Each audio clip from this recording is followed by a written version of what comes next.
Olá, pessoal, tudo bem com vocês? Boa tarde, boa noite. Espero que esteja tudo bem. Vamos dar continuidade às nossas aulas de epidemiologia e bioestatística, agora com a temática da bioestatística, né? Então, ontem nós tivemos a finalização da disciplina, né, da parte 1 da disciplina, que é a parte de epidemiologia, e hoje nós vamos falar um pouquinho mais da bioestatística, certo? Então, vamos lá. Quando a gente fala de bioestatística, como eu mencionei para vocês, né, o ódio ou o amor pela disciplina, a bioestatística ela é inerente às ciências da saúde, né? O prefixo ali bio significa saúde, né? Então relacionado às ciências biológicas. Antes de começar, eu vou recomendar alguns livros e eu vou deixar para vocês alguns, inclusive um de 2021 maravilhoso, da professora Sônia Vieira, que são livros fundamentais para a compreensão de tudo isso que eu vou falar na aula, tá? Então, essa aula de hoje, eu vou mencionar a introdução à bioestatística, né? E aí, logo em seguida, a gente vai delimitar algumas coisas em relação às temáticas. Hoje não tem exercício, né? Apenas a aula expositiva. E aí a gente retorna no dia 19 com os exercícios, tá bom?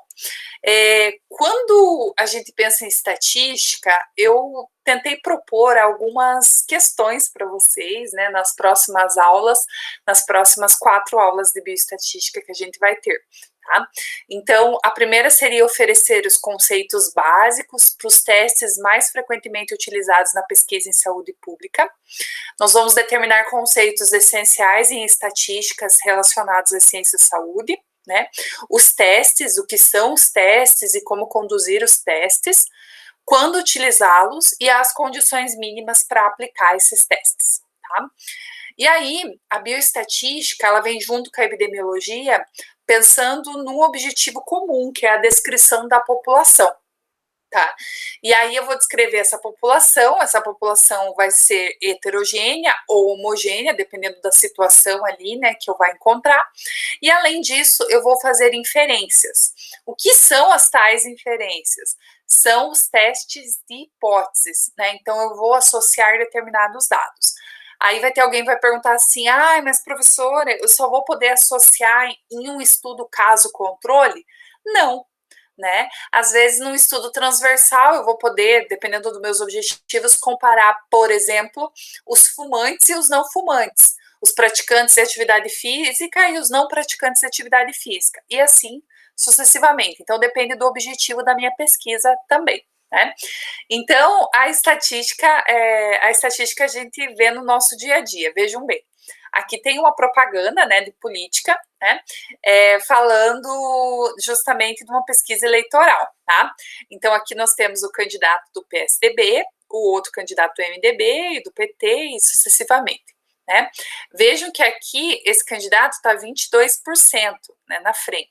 Entretanto, a figura demonstra que ele está 90%. Então, produz erroneamente, né, sugere à população ali o erro, porque, né, justamente a barra aqui, né, do gráfico, ela está muito acima, né? Então, a estatística, ela vem a conduzir, né, justamente ao erro ali, e daí eu vou linkar aquele livro que eu mencionei para vocês na aula de ontem, que é Como Mentir Usando Estatística. É um livro bem famoso e ele é bem, assim, real, né, em relação a isso, tá? O que não fazer para mentir na estatística, tá? Aí tem rede social também, achei bem interessante colocar aqui para vocês, né? Ajuda nós. Olá, pessoal. Eu e o meu amigo estamos fazendo uma pesquisa para um trabalho de bioestatística e gostaríamos de saber a quantidade de café que vocês tomam por dia. Ajude, por favor. Aí nós vamos falar, nossa, como assim, né? A quantidade de café que você toma por dia. Aí tem pessoas que vão falar uma garrafa, vão ter pessoas que vão falar uma xícara, 2 canecas, e aí não vai ter padrão nenhum, né? E como que esse café é coado, se ele é descafeinado, enfim, para que né, uma pesquisa sem parâmetro ali, né? Isso aí, claro, é uma brincadeira. E aí, eu sempre menciono esse estudo que eu acho bem interessante, que é um estudo de correlação de consumo de chocolate, função cognitiva e os prêmios Nobel, tá? E aí eles compararam, né, aqui nesse eixo nós temos o consumo de chocolate e aqui o número de prêmios Nobéis, né, por 10 milhões de habitantes, um coeficiente, tá? E aí a gente vê, por exemplo, que os suecos, né, que a Suécia está bem acima, né, a Suíça também está bem acima, Dinamarca, Áustria, Noruega e assim por diante estão bem acima. Então teve uma correlação positiva com um valor de P menor que 0,01, ou seja, um P significativo. A gente vai entender isso lá na segunda aula, na terceira aula de bioestatística, né? Então, o que significa isso? Que quanto mais chocolate a população consome, mais tem prêmios Nobéis. Aí vocês vão falar, mas isso não quer dizer nada, e realmente não quer dizer nada. Por quê? Porque correlação não quer dizer associação, né? Não quer dizer causalidade. Se eu faço uma relação, eu não vou determinar a causa, tá? Porque aí, para determinar a causa, a gente tem outros testes, né, que a gente vai ver nas aulas seguintes. Mas é interessante ver como a estatística pode se portar e como mentir na estatística, tá? E esse estudo foi simplesmente publicado na The New England Medicine, Journal of Medicine, que é uma das revistas mais tops do mundo, né? Só para vocês terem uma ideia, tá?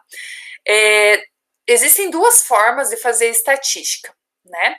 A primeira delas, que é a melhor, é saber o que você está fazendo e saber interpretar aquilo que você fez. Tá? E a segunda é você pegar um trabalho, achar legal a forma como fez a estatística lá e copiar, né, aquela estatística e aí não saber interpretar.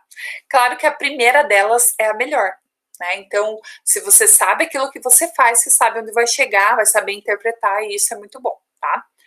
Para essa aula, eu vou propor para vocês saber, né, tudo, tentar, né, explanar tudo que vocês sempre quiseram saber sobre estatística, né?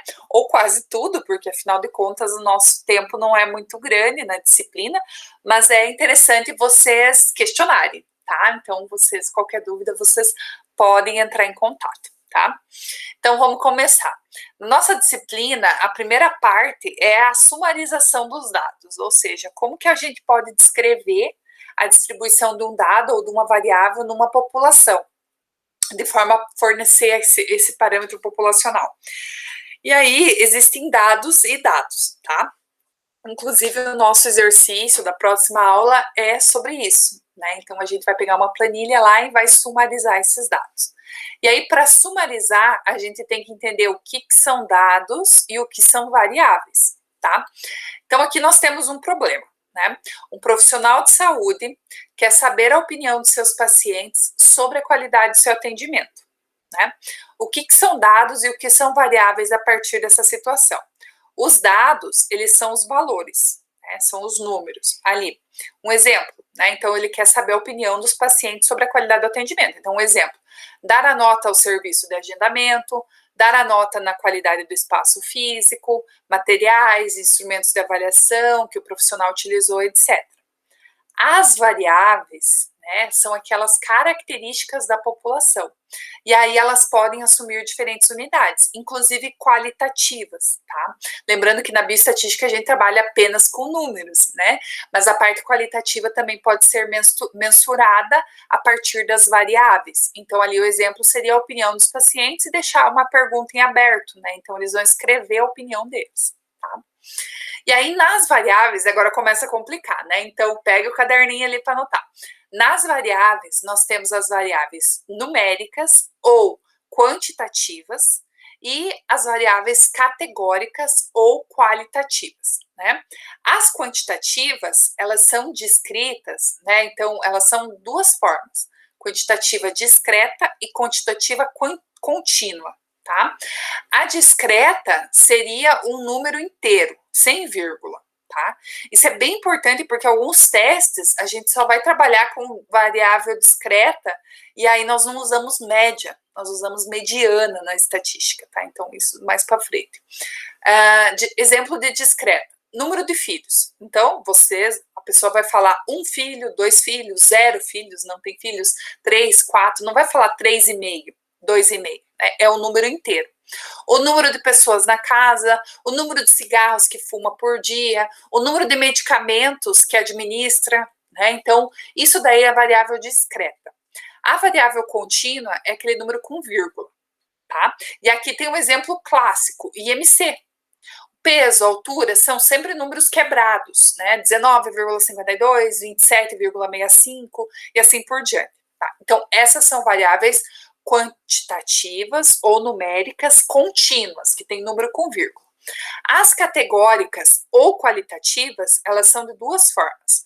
A nominal, né, que são as variáveis, por exemplo, tipo sanguíneo, gênero, religião, e a ordinal, que é aquelas que têm categorias, né? Então, por exemplo, a classificação do IMC, a escolaridade, a classe social, a gravidade da doença, o estadiamento do câncer, por exemplo. Então, são categorias. Aqui nós temos o exemplo do IMC. Então, esse mesmo número, né? Então, as variáveis contínuas, e aqui nós temos as categóricas ou qualitativas ordinais. Então, essa pessoa estava em eutrofia, sobrepeso, obesidade grau 1, desnutrição grau 1, e assim sucessivamente, tá? Então, são variáveis ordinais, qualitativas, beleza? Então, isso é bem importante, tá? Então, o que determina a variável a ser estudada? A pergunta, né? Então, quando a gente pensa qual variável que eu vou atribuir, será que é interessante, por exemplo, no IMC? Eu quero fazer uma correlação. Será que quanto maior a idade do meu paciente, maior o IMC dele? Será que é interessante aí eu ter a classificação desse IMC, ter uma variável categórica ordinal? Às vezes não, né? Então, não tem por que eu classificá-lo, tá? Então, a pergunta, ela vai determinar quais as variáveis que eu vou colocar no meu estudo, tá? E aí, para determinar as variáveis, inclusive para você já ir estruturando, pensando nos TCRs, eu sei que é cedo ainda, né? Mas pensando nos TCRs de vocês, a mensuração dessas variáveis, tá? Então, essas variáveis, elas podem serem determinadas por 4 perguntas, né? O que eu vou pesquisar? Como que eu vou pesquisar, especialmente a parte metodológica? Quando, né, lembra daquele espaço, tempo-espaço, né, o mecanismo de tempo-espaço também que a gente viu na epidemiologia, e por quem, né? Porque muitas vezes, por exemplo, em alguns TCRs nós temos ajuda de estagiários, né, de pessoas não formadas ainda, e aí precisa ter um treinamento, uma capacitação para adequar as fichas, tá? Aqui eu trouxe para vocês, não é meu, né, esse gráfico, mas eu achei bem interessante para elencar aquilo que nós vimos anteriormente, né? Então, nós temos as variáveis categóricas e as variáveis numéricas. As categóricas, né, as qualitativas, elas são nominais e ordinais. As nominais, o exemplo aqui, sexo, raça, região, grupo sanguíneo, etc. E as ordinais, pressão sanguínea, baixa, normal, alta, IMC, escolaridade, classe social, A, B, C, D, E e assim por diante. As numéricas, nós temos as numéricas discretas ou quantitativas, né?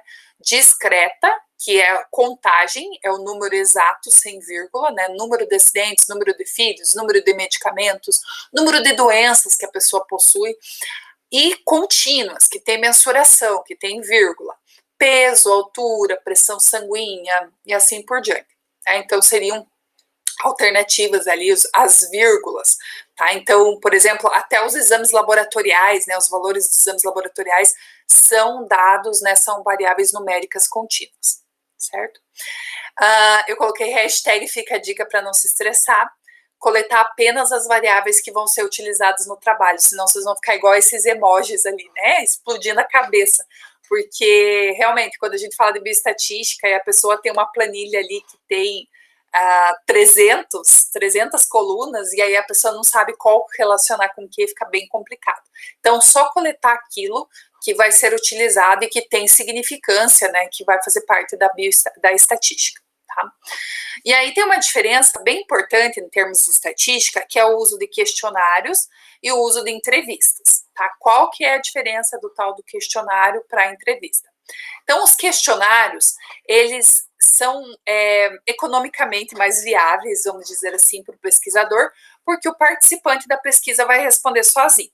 Só que aí vocês vão pensar assim, nossa, mas eu queria fazer um trabalho com pessoas com deficiência intelectual, né? E aí, como é que faz, né? Então, o questionário não seria uma boa maneira, né? Uma boa metodologia a ser utilizada por esse público. tá? Então, depende também do público que vocês vão trabalhar.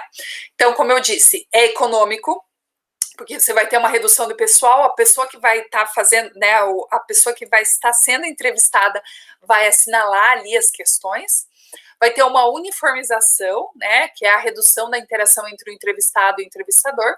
Por exemplo, vocês vão pegar e vão distribuir os questionários na unidade lá de vocês, na unidade básica de saúde, e aí vão recolher, vão dar 15 minutos e vão recolher.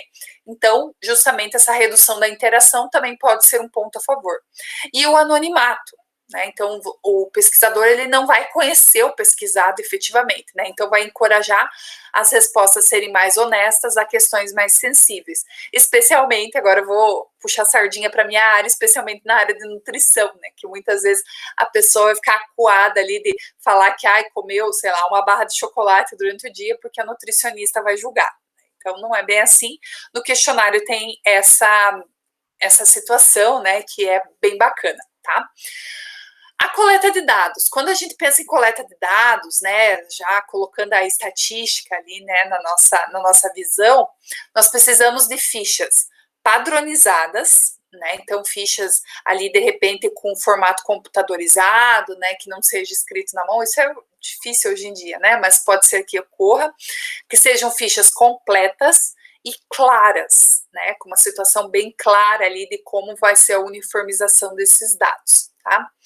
A coleta de dados, vocês podem fazer de duas formas, né? Então, as questões abertas, que aí as questões abertas têm um grande problema, que aí vai ser a questão qualitativa, né? Então, para analisar em relação à estatística, vocês vão ter que dicotomizar, vão ter que alinhar essas respostas, né? Ver quais respostas estão iguais e fazer uns percentuais, ou as questões fechadas, né? Então, aqui temos um exemplo bem comum, né, na prática clínica de vocês.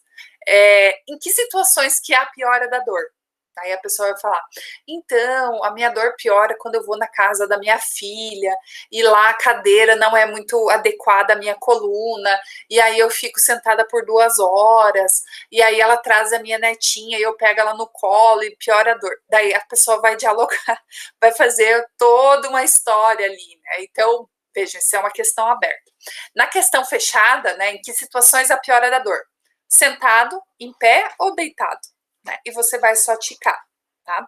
Em termos de estatística, as questões fechadas elas são melhores, tá? Então, para analisar ali mais para frente. Os questionários e formulários, a gente vai ter linguagem, né? A linguagem tem que ser clara, simples e neutra, tá? Então, ela deve ser clara, né? Então, linguagem clara, específica, evitando palavras abstratas. Um exemplo de linguagem não clara, né? Você se alimenta adequadamente? Aí a pessoa vai falar, sim, eu faço 5 refeições por dia, mas é aquelas refeições todas baseadas em pão, café com leite, pão com margarina, enfim, né? Só não consome frutas, não consome legumes, verduras, e aí você fica, como assim, né? Você se alimenta adequadamente e a pessoa entendeu que era o número de refeições. Então tem que ser mais específico, tem que ser mais claro. Tá? Linguagem simples, isso aí nem preciso falar, né, gente? Vocês trabalham em OBS, né? Que a gente deve utilizar palavras comuns para trabalhar com a população. Um exemplo é prescrição e receita, né? Sempre utilizar os termos que a população conhece, e a neutralidade, né? Então, no último mês, quantas vezes você bebeu em excesso? Aí você fala, excesso, mais de 5 doses ao dia, né? Então, você pode perguntar, quanto que você bebeu? Né? Não é mais fácil? Quantas doses? E aí tem a linguagem neutra, tá? O excesso é critério do profissional, mas daí o paciente vai ficar meio acuado, né? Não vai querer responder essa pergunta. Etapas, né, da bioestatística. Então, nós temos decidir o que usar, então, os questionários, se questionário padronizado ou se eu vou elaborar um questionário exclusivamente para minha pesquisa, fazer uma lista de variáveis, inclusive essa é uma tarefa que eu dou na aula que eu dou na pós em nutrição clínica, que é fazer uma lista das variáveis do trabalho, né, do TCC, tá? No caso, para vocês, eu não vou pedir, né, até porque vocês nem estão pensando em TCR, mas quando vocês começarem a amadurecer as ideias para o TCR, essa lista de variáveis é muito bacana, até para delimitar ali quais variáveis são legais, né, de trabalhar, e quais que não têm importância, e aí acaba excluindo também por uma questão de tempo, economia e tudo mais, tá? Pesquisar sempre outros questionários, né, outros autores, questionários validados, escrever um rascunho, né, então escrever um rascunho de como que será a metodologia, como que será a coleta, revisar, pré-testar, isso, a pré-testagem não é obrigatória, gente, mas em termos de estatística ela é bem interessante, né, então fazer uns 2, 3 questionários e ver a viabilidade daquele método que vocês escolheram, tá?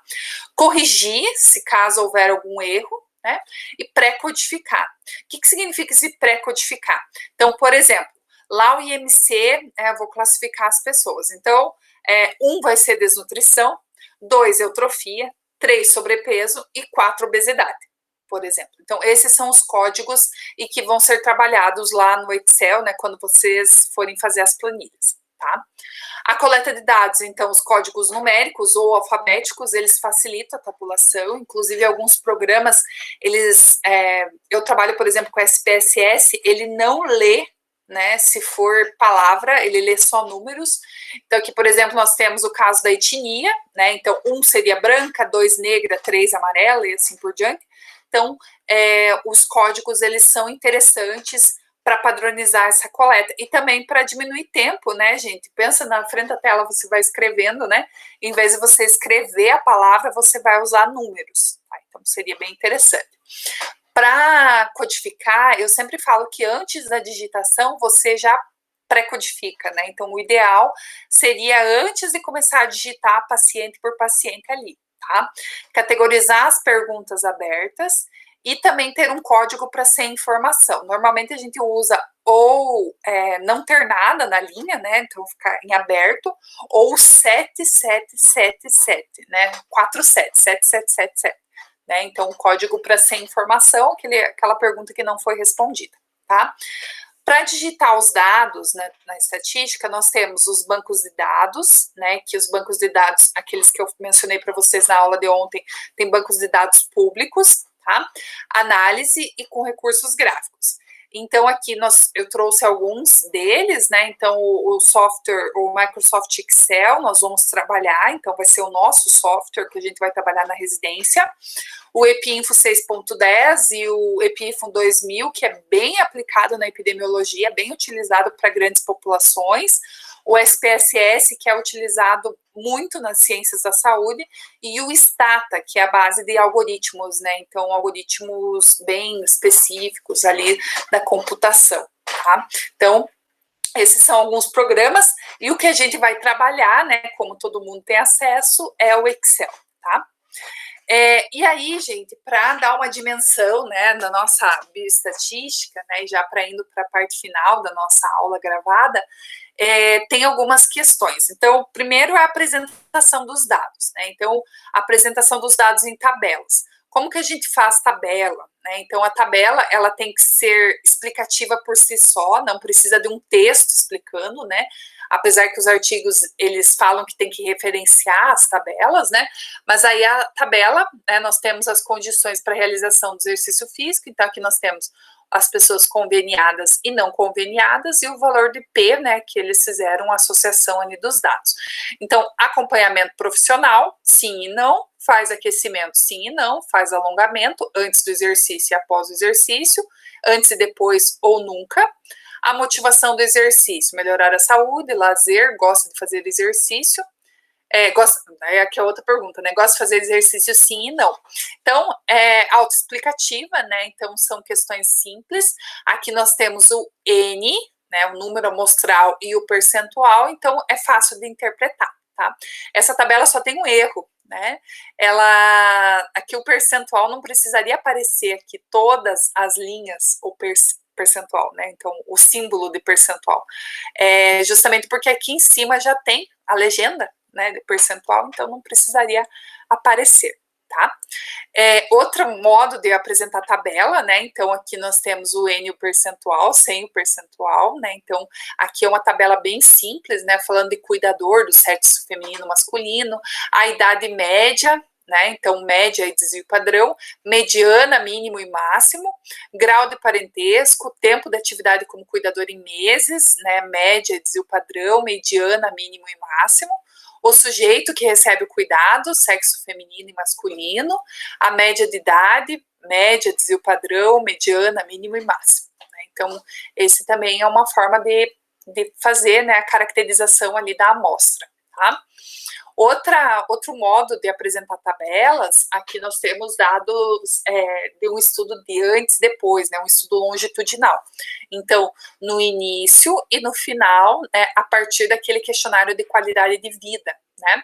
Então, a percepção da qualidade de vida no início e no final, e o valor de P aqui, normalmente a gente usa, nesse caso, um teste chamado teste T de Student pareado, né, que é antes e depois, satisfação com a saúde, antes e depois, aqui deu uma significância estatística que a gente vai aprender nas outras aulas, domínio físico, antes e depois, domínio psicológico, antes e depois, relações sociais, antes e depois, e domínio do meio ambiente, antes e depois.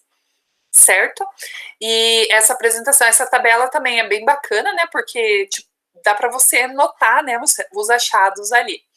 Outra apresentação, né, em relação ao sexo e a presença, a variável sexo e a presença de queixas de mastigação e deglutição, sexo masculino e feminino, alteração da mastigação presente e ausente, alteração da deglutição presente e ausente, e aqui nós temos o sexo, não deu significância estatística, ou seja, não há diferença entre os sexos em relação à alteração da mastigação e da deglutição.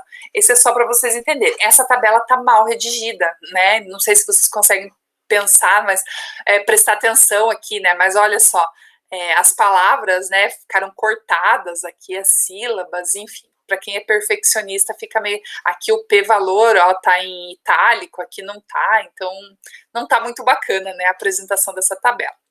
Certo?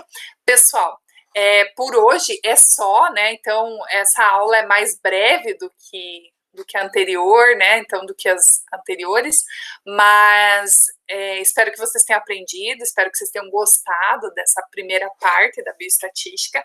As outras vão ser mais práticas e, nesse sentido, eu acho que fica mais atraente, né? Quando a gente aprende mesmo na prática a bioestatística. Eu fico à disposição de vocês, em caso de dúvidas é só me chamar, tá? No WhatsApp, no Facebook, no Instagram, enfim, no e-mail, como vocês queiram. Um grande abraço, uma excelente finalização de semana, né? Hoje é quarta-feira, tem mais 2 dias essa semana, e a gente se vê no dia 19, tá bom? Tchau, tchau, até a próxima.